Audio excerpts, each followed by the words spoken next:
नमस्कार। आज हम सामाजिक अध्ययन शिक्षण विषय के अंतर्गत पाठ्यक्रम के अर्थ में प्रयुक्त अन्य शब्द other words which is used in meaning of curriculum और पाठ्यक्रम, पाठ्यवस्तु और पाठ्यचर्या में अंतर, difference between curriculum, syllabus and course of studies का अध्ययन करेंगे।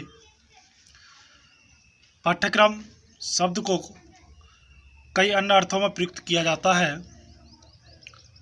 उनमें से प्रमुख शब्दों के अर्थ इस प्रकार हैं। सबसे पहले पाठ्यवस्तु। सिलेबस किसी विषय वस्तु का विवरण शिक्षण के लिए तैयार किया जाता है। जिसे शिक्षक छात्रों को पढ़ाता है उसे पाठ्यवस्तु या सिलेबस कहते हैं। अगला शब्द आता है प्रकरण या टॉपिक। शिक्षक अपने शिक्षण हेतु जिस पाठ्यवस्तु या सिलेबस को तैयार करता है और उसका आंतरिक स्वरूप विकसित करता है उसे प्रकरण या टॉपिक की संज्ञा दी जाती है। अध्ययन का क्षेत्र, फील्ड ऑफ स्टडी। शिक्षण हेतु जिस पाठ्यवस्तु या सिलेबस का शिक्षण करता है उसका संबंध प्राकृतिक, भौतिक, सामाजिक और आर्थिक तथ्यों से होता है। यह अध्ययन क्षेत्र या फील्ड ऑफ स्टडी कहलाता है। मानव व्यवहारों का अध्ययन मनोविज्ञान या साइकोलॉजी के अंतर्गत किया जाता है। यह छात्र का अध्ययन क्षेत्र माना जाता है जिसे अनुशासन या डिसिप्लिन की भी संज्ञा दी जाती है। रुचि का केंद्र, सेंटर ऑफ इंटरेस्ट। शिक्षण में छात्रों की रुचियों को भी ध्यान में रखकर पाठ्यक्रम का निर्माण किया जाता है। जैसे किसी छात्र को शिक्षण में रुचि है या कलात्मक कार्यों में अधिक रुचि है। यदि छात्रों को उनकी रुचियों के अनुसार शिक्षण किया जाए तो उसे रुचि का केंद्र कहते हैं। समन्वित अधिगम, इंटीग्रेटेड लर्निंग। शिक्षक अपने शिक्षण द्वारा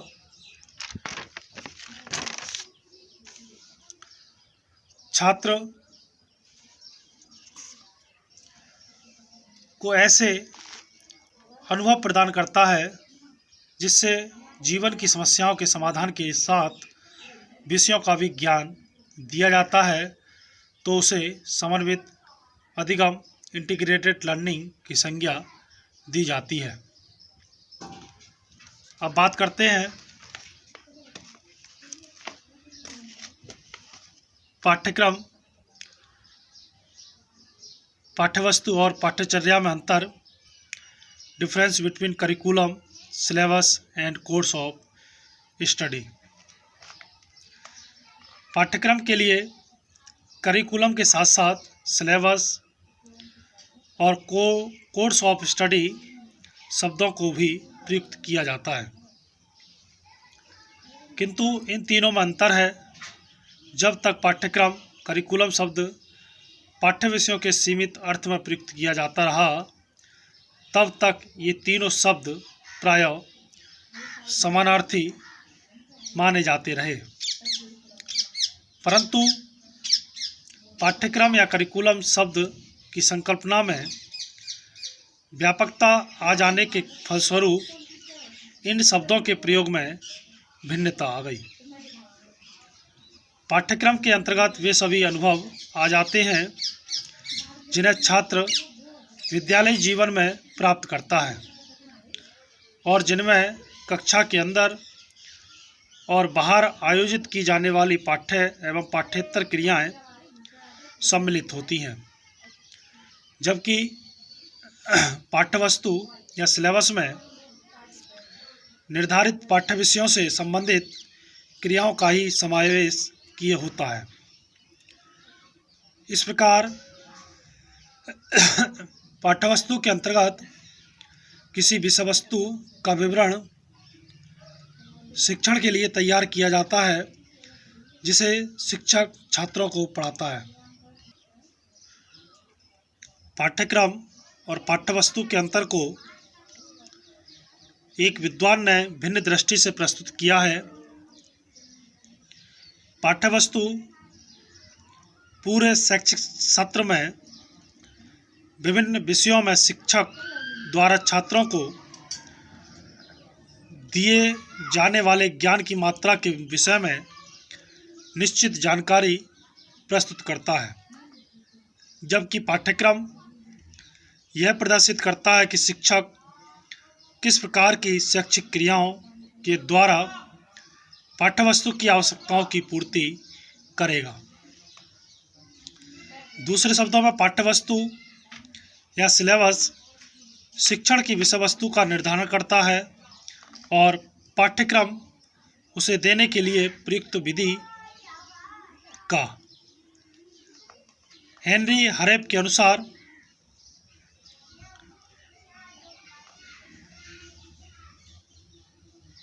पाठ्यवस्तु या सिलेबस केवल मुद्रित संदर्शिका है जो यह बताती है कि छात्र को क्या सीखना है, जबकि पाठ्यवस्तु की तैयारी पाठ्यक्रम विकास के कार्य एवं तर्कसम्मत सोपान है। यूनेस्को के एक प्रकाशन प्रिपेयरिंग टेक्स्ट बुक्स 1970 में पाठ्यवस्तु और पाठ्यक्रम के अंतर को इस प्रकार प्रस्तुत किया है कि पाठ्यक्रम अध्ययन हेतु विषयों, उसकी व्यवस्था और क्रम का निर्धारण करता है और अध्ययन विषयों में एकरूपता सुनिश्चित करता है, जिससे विषयों के बीच अंतर संबंध स्थापित करने में सुविधा होती है। इसके साथ ही पाठ्यक्रम विभिन्न विषयों के लिए विद्यालय की समय अवधि का आवंटन, प्रत्येक विषय को पढ़ाने के उद्देश्य, क्रियात्मक कौशलों को प्राप्त करने की गति और ग्रामीण एवं शहरी क्षेत्र के स्कूलों के शिक्षण में विभेदीकरण का निर्धारण करता है, जबकि पाठ्यवस्तु निर्धारित पाठ्य विषयों के शिक्षण हेतु अंतर्वस्तु, उसके ज्ञान की सीमा, छात्रों द्वारा प्राप्त किए जाने वाले कौशलों को निश्चित करता है और शैक्षिक सत्र में पढ़ाए जाने वाले व्यक्तिगत पहलुओं और निष्कर्षों की विस्तृत जानकारी प्रदान करता है। पाठ्यवस्तु किसी पाठ्य विषय के लिए अधिगम के एक स्तर विशेष पर पाठ्यक्रम का एक परिष्कृत और विस्तृत रूप होता है। निष्कर्ष रूप में यह कहा जा सकता है कि पाठ्यक्रम के अंतर्गत समाहित होने वाली कुछ क्रियाएं पाठ्यवस्तु के क्षेत्र से बाहर रह जाती हैं और पाठ्यवस्तु उसका एक अंश बनकर रह जाता है।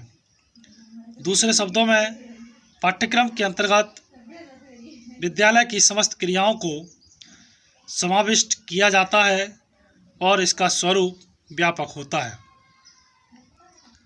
जबकि पाठ्यवस्तु का स्वरूप सुनिश्चित होता है और इसके अंतर्गत केवल शिक्षण विधि विषयों के प्रकरणों को ही सम्मिलित किया जाता है।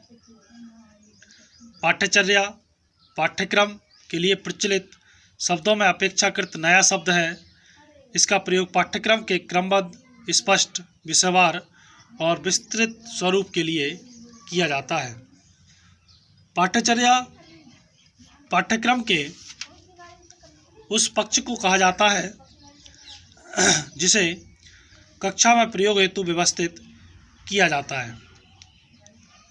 इसमें अंतर्वस्तु के अतिरिक्त शिक्षकों, छात्रों और प्रकाशकों के उपयोग, सहायक सामग्री और कार्यविधि आदि के निर्देश भी सम्मिलित होते हैं।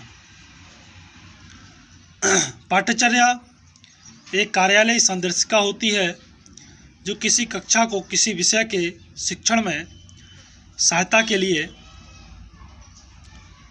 किसी विद्यालय विशेष अथवा व्यवस्था के लिए तैयार की जाती है। इसके अंतर्गत पाठ्यक्रम के लक्ष्य, अपेक्षित परिणाम, अध्ययन सामग्री की प्रकृति और विस्तार तथा उपयुक्त सहायक सामग्री और पाठ्य पुस्तकों के साथ साथ अनुपूरक पुस्तकों, शिक्षण विधियों, सहगामी क्रियाओं और उपलब्धि मापन के सुझाव भी सम्मिलित किए जाते हैं। कुछ विद्वानों द्वारा पाठ्यवस्तु, सिलेबस और पाठ्यचर्या, कोर्स ऑफ स्टडी को एक ही अर्थ में प्रयुक्त किया जाता है। वर्तमान समय में सिलेबस के स्थान पर कोर्स ऑफ स्टडी शब्द का प्रयोग अधिक किया जाने लगा है। तो ये था पाठ्यक्रम, पाठ्यवस्तु और पाठ्यचर्या में अंतर, difference between curriculum, syllabus and course of study. अब बात करते हैं पाठ्यक्रम के प्रकार, टाइप्स ऑफ करिकुलम की। पाठ्यक्रम का संगठन भिन्न भिन्न दृष्टिकोणों से किया जाता है। विभिन्न दृष्टिकोणों के कारण ही विद्वानों ने पाठ्यक्रम के अनेक प्रारूप विकसित किए हैं। उन पाठ्यक्रमों का अध्ययन हम या पाठ्यक्रम के प्रकारों का अध्ययन, टाइप्स ऑफ करिकुलम का अध्ययन हम कल के व्याख्यान के अंतर्गत करेंगे। आज हमने अध्ययन किया पाठ्यक्रम के अर्थ में प्रयुक्त शब्द, other words which is used in meaning of curriculum, और पाठ्यक्रम, पाठ्यवस्तु एवं पाठ्यचर्या में अंतर। धन्यवाद।